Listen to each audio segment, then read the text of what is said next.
Bristol Community College, Mathematics with Dan Avedikian, Math 060, Topics in Developmental Mathematics, Section 3.6, Problem 20. This is Section 3.6, Problem number 20. It says write the number as a decimal. We have 3 7/8. So the 3 in front, I'll just ignore it. I know I'm going to get 3 point something. I'll convert 7/8 to a decimal and then take my answer and put a 3 in front.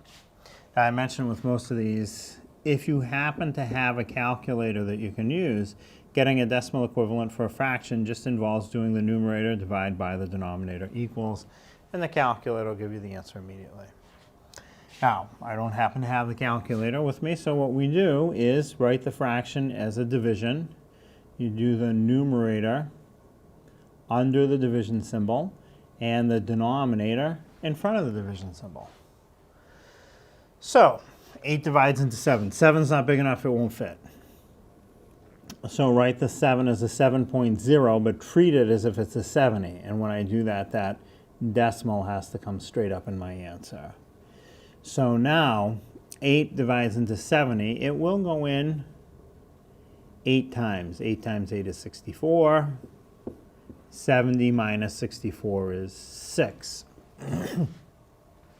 So it didn't go in evenly, so what I have to do is put another 0 for the number that's under the division symbol and bring that 0 straight down. That 6 with the 0 under it is a 60, so now I divide 8 into 60. So 8 times something gets me pretty close to 60. It will be 8 times 7. So 7 times 8 is 56. And then 60 minus 56 is 4. So that didn't go in evenly. So I have to put another 0 next to the number on top. Bring it straight down next to the 4. So now that 4 is a 40.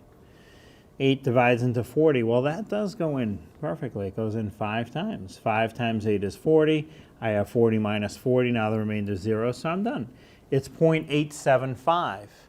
Now remember, I wasn't just doing 7/8. It was 3 7/8. So there's really a 3 in front of that. So the decimal equivalent of 3 7/8 is 3.875.